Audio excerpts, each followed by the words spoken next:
한 번쯤 이런 질문을 해본 적이 있습니까? 이 세상은 어떤 물질로 어떻게 만들어져 있을까? 조금만 자세히 보면 알게 됩니다. 세상을 이루고 있는 건 물질. 우리 생활에 이미 깊이 들어와 있는 물질들에 대해 말입니다.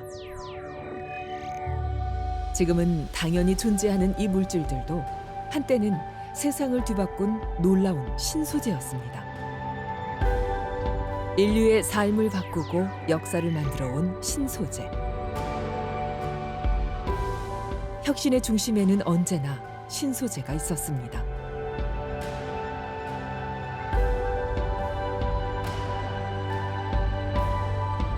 현재 지구상에 존재하는 물질만 무려 1억 4천만여 개.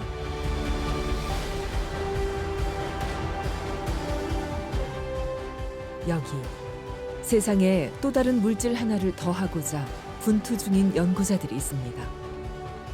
눈에 보이지 않지만 존재하는.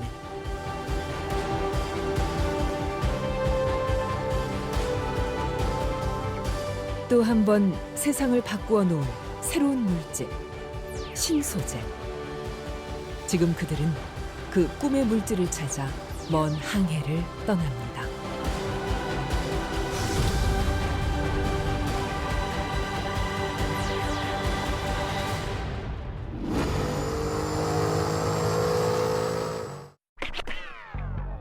자동차 업계는 지금 혁신의 소용돌이 안에 있습니다. 혁신을 주도하는 건 아무래도 전기차. 최근 몇 년간 주요 자동차 회사들은 일제히 새 전기차 모델을 내놨는데요. 전기차 판매량은 2017년 100만 대가량이었던 것이 불과 몇 년 만에 3배 이상 뛰었습니다. 전기차는 친환경적인 데다 연료비도 절감되지만 문제는 힘과 주행 가능 시간. 그래서 전기차 기술 개발에 있어 화두가 되는 건 늘 배터리입니다. 통상 전기 자동차에는 2차 전지인 리튬 이온 배터리를 사용하는데요. 양극과 음극 사이를 전자들이 오가며 충전과 방전이 이루어집니다. 전자가 양극에서 음극으로 이동하면 충전, 반대로 가면 방전이 됩니다. 그래서 얼마나 빨리 충전되느냐, 얼마나 빨리 방전되며 출력이 나오느냐가 기술 개발의 관건입니다. 여긴 우리나라의 한 전기차 배터리 회사입니다. 리튬 이온 배터리 생산에서 세계 선두를 다투고 있는 이 회사는 얼마 전 650억 원을 투자해 어떤 신소재의 생산 라인을 증설했습니다. 기존 리튬 이온 배터리의 한계를 뛰어넘을 수 있을 거라 기대했기 때문인데요. 화제의 그 신소재, 바로 탄소 나노 튜브입니다. 보시는 제품이 저희가 제조한 탄소 나노 튜브의 파우더 상태의 탄소 나노 튜브이고요. 탄소 나노 튜브란 일종의 신소재입니다. 탄소 나노 튜브를 사용하면 기존 배터리보다 용량과 수명이 늘어난다는데요. 기존의 도전제는 카본 블랙이라는 물질이 사용되고 있었는데요. 일단 전지 배터리의 성능이나 용량을 올리기 위해서는 활물질이 주로 성능과 용량을 결정하기 때문에 활물질을 많이 사용하면 좋습니다. 이제 도전제는 활물질의 성능을 잘 구현시키기 위해서 기능을 하다 보니까 탄소 나노 튜브는 카본 블랙보다는 좀 더 좋은 도전 성능을 가지고 있는 물질이거든요. 따라서 적은 사용량으로도 카본 블랙의 동등 수준의 도전 성능 구현이 가능합니다. 그렇다면 탄소 나노 튜브는 전기차 배터리의 성능을 어떤 식으로 향상시킨 걸까요?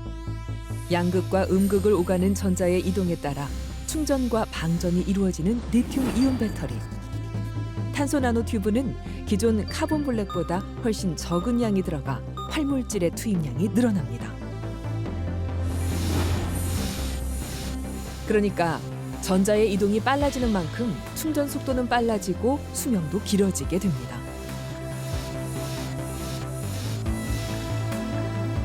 탄소 나노 튜브. 이름도 생소한 이 신소재는 어떻게 탄생한 걸까요? 탄소 나노 튜브는 그 이름에서도 알 수 있듯이 탄소 원자로 이루어진 소재인데요. 같은 탄소라도 그 결합에 따라 다이아몬드 혹은 연필을 만드는 데 쓰이는 흑연이 됩니다. 이 탄소 원자가 육각형의 벌집 모양으로 결합해 둥근 원통형이 되면 그게 탄소 나노 튜브입니다. 탄소 나노 튜브 10만 개가 모여야 머리카락 하나 굵기와 비슷해질 정도로 얇지만 강도도, 열 전도율도, 발광 효율도 놀라울 정도입니다.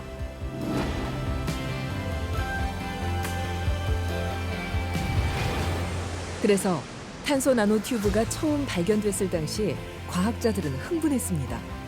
이런 성질의 신소재라면 우주를 가로질러가는 우주 엘리베이터 역시 가능하지 않을까. 우주 엘리베이터가 현실화되려면 우주의 혹독한 환경을 견딜 수 있는 엄청난 강도의 케이블이 필요합니다. 적어도 강철의 100배는 돼야 한다는 거죠. 그 후보로 거론되는 게 바로 탄소 나노 튜브. 그야말로 무한한 가능성의 신소재입니다. 탄소 나노튜브를 가지고 할 수 있는 일이 너무 많아서 이게 뭐 예를 들어서 에너지, 뭐 저장체라든지 무슨 뭐 전자, 소자, 반도체 쪽에 응용할 수가 있고 그 다음에 촉매로서도 사용할 수가 있고 모든 게 가능할 것 같아서 그런 것들을 할 수 있는 물질이 그렇게 많지 않거든요. 그래서 특히 이제 한국 같이 이렇게 산업에 기여를 하는 입장에서 보면 굉장히 매력적인 물질이라는 거예요. 물질 측면에서 보면 사실은 완전히 뭐 더 이상 좋은 물질이 아닐 정도로 정말 익사이팅한 그런 문제가 됩니다. 우리나라에도 탄소 나노 튜브 연구 분야에서 최고로 손꼽히는 연구자가 있습니다.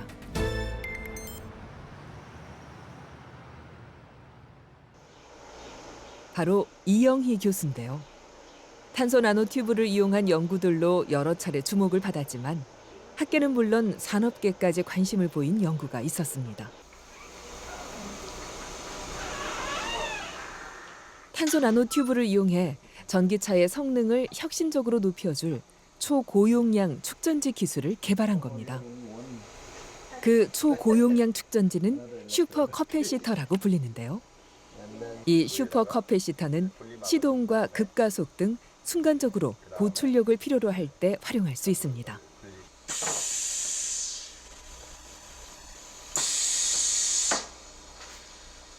리튬 이온 배터리의 단점을 보완하거나 대체 가능한 거죠.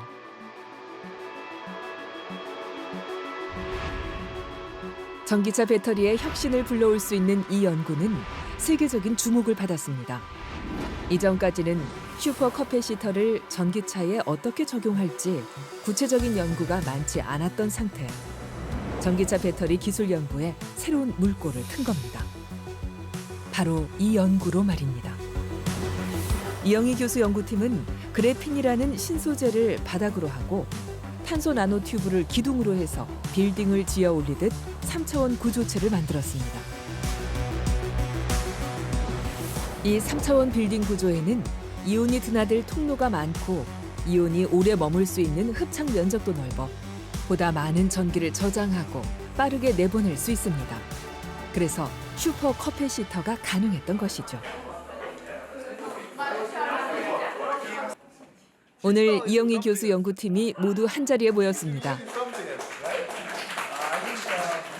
박사 과정에 있는 연구원들이 프로젝트를 하나 끝내고 나서 그 연구 과정과 내용에 대해 서로 공유하는 자리입니다. 물론 축하도 겸하고요. 이영희 교수 연구팀은 그야말로 다국적, 전 세계 곳곳에서 모였습니다. 当时特别有名，在碳纳米管领域，所以在当时在江源大学习的时候就已经听说了，哇，韩国有个特别有名的老师，然后人也特别好，然后当时就在想啊，如果以后有机会的话，真的想和这个老师一起学习。 This is very good lab and very well equipped also as well. Actually here you can do everything. You don't need to go outside to do every kind of equipment, and also access is always allowed for experiment and for everything. So it is really one of the world best center, really. Yeah. So at the same time, I will try what 신소재를 주제로 다양한 연구를 진행 중이다 보니 이영희 교수 밑에서 배우고자 하는 학생들도 점차 늘어나는 추세입니다. 탄소 나노튜브라는 신소재를 두고 끝없이 연구 영역을 펼쳐가고 있는 이영희 교수. 많은 나라들이 앞다투어 신소재 연구에 인력과 자원을 투입하고 있습니다. 앞으로 다가올 전기자동차 시대의 주도권을 먼저 잡기 위해서입니다.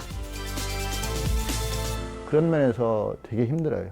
경쟁하는데 중국하고 이 일본의 낌 중간에서 우리가 참 샌드위치 역할을 하고 있는데 강점이 될 수도 있고 단점이 될 수도 있고 샌드위치라는 게 그 강점을 만들어 가면 우리가 살아남는 거고 그렇지 않으면 뭐 망하는 거죠. 땅속 깊은 곳에 숨어있던 21세기의 신소재들. 연구실을 넘어 산업계로, 이제 산업을 넘어 우리 삶 속으로. 지난 세기 존재하는지조차 몰랐던 신소재들을 불러온 건 기초과학자들이었습니다. 이들이 바꾸어 놓을 세상은 또 어떤 모습일까요? 신소재가 만들어갈 새로운 시대를 기다립니다.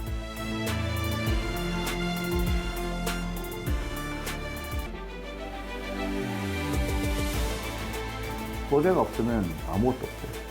신소재가 단순한 신소재가 아니라 저희 미래의 먹거리를 창출할 수 있는 근거가 됩니다.